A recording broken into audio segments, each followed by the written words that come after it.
Right. అంటే ఇక్కడ ఒక క్వశ్చన్ మీరు గతంలో చెప్పింది, అసలు జూనియర్ ఎన్టీఆర్ గారిని ఈ సర్వేలోకి ఎందుకు తీసుకొచ్చారు?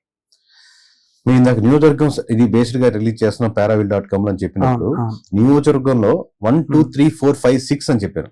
అంటే 1వ అభ్యర్థి ఎవరు, 2వ అభ్యర్థి ఎవరు, 3వ అభ్యర్థి ఎవరు, 4వ ఎవరు, 5 ఎవరు, 6 ప్రతి నియోజకవర్గంలో ఈ విధంగా 175 నియోజకవర్గాల్లో మీరు రిపోర్ట్ ఓపెన్ చేస్తే ప్రతి నియోజకవర్గంలో 6వ పేరు కూడా ఉంటుంది.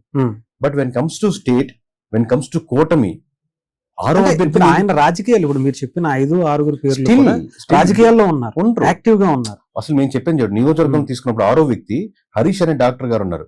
ఆయన అసలు ఏ పార్టీకి సంబంధం లేదు, ఆయన పార్టీకి ఆయన చేసుకుంటున్నారు. వచ్చిన వాళ్ళకి 100 రూపాయలకి సేవ చేస్తారు, బాగున్నారు అనుకోండి. ప్రజలు హరీష్ ని కోరుకుంటున్నారు అనుకున్న 10 మంది. ఆయన 6వ పేరు హరీష్ దే ఉంటుంది. అసలు ఇప్పుడు హరీష్ అనే అతను ఏ పార్టీలో ఉండకపోవచ్చు. ఎవరైతే బాగుంటుంది అసలు హరీష్ గారు డాక్టర్ గారు బాగున్నారు, ఆయన అడిగి చెప్పించారా లేదంటే మీరే ఏదన్నా పార్టీ నుంచి వీళ్ళు చెప్పించి కావాలని కూటమి మీద లేని వ్యక్తిని తీసుకొచ్చి రుద్దాలని? ఓవరాల్ గా 7% వచ్చింది. ఇప్పుడు మొత్తం మీడియా, ఎంటైర్ సోషల్ మీడియా, మిగతా 93% ఎవరనేది మర్చిపోయారు. 7% కూటమిని ఎవరు లీడ్ చేయాలి చంద్రబాబు నాయుడు గారి తర్వాత అన్నది 7% లో వచ్చినటువంటి జూనియర్ ఎన్టీఆర్ గారి పేరే ఎందుకు పెట్టాలి, ఎందుకు పెట్టారు, పెట్టాల్సిన అవసరం ఉందా, పెట్టాలి, ఆయన రైట్ పర్సన్ గా డిస్కస్ చేశారు. అరే బాబు 93% గురించి దీంట్లో అరౌండ్ 44-45% లోకేష్ గారు ఉన్నారు, అరౌండ్ 39% వరకు పవన్ కళ్యాణ్ గారు ఉన్నారు. ఇది జూనియర్ ఎన్టీఆర్ గారిని ఎవరు లీడ్ చేయాలన్న ప్రశ్న ఏంది? అందరికీ సమానంగా, అది వైఎస్ఆర్సీపీ ఓటర్ అవ్వచ్చు, టీడీపీ ఓటర్ అవ్వచ్చు, జనసేన ఓటర్ అవ్వచ్చు, బీజేపీ ఓటర్ అవ్వచ్చు. ఇదంతా కూటమి. వైఎస్ఆర్సీపీ పక్కన పెడితే ఈ కూటమిని ఎవరు లీడ్ చేయాలి అన్న దానికి 7% జూనియర్ ఎన్టీఆర్ గారు వచ్చారు.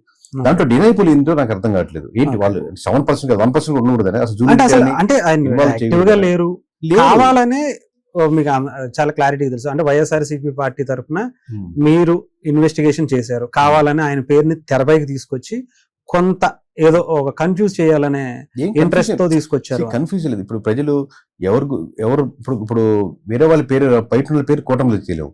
అతను టీడీపీ కాదని చెప్పలేము, ఉన్నా లేకపోయినా పేరు ఉంటుంది. ఇప్పుడు హరికృష్ణ గారు ఉండే అనుకోండి, మేబీ హరికృష్ణ గారు పేరు ఉండేదేమో. అంటే అది మీరు తీసుకొచ్చారా? జనాలు ఇనిషియల్ గా నిజంగా చెప్తున్నాను కదా, ఇనిషియల్ గా లేదు. ఇనిషియల్ గా లోకేష్ గారు, పవన్ కళ్యాణ్ గారు, పురంధేశ్వరి గారు, భువనేశ్వరి గారు, దీస్ ఆర్ ప్రామినెంట్ లీడర్స్.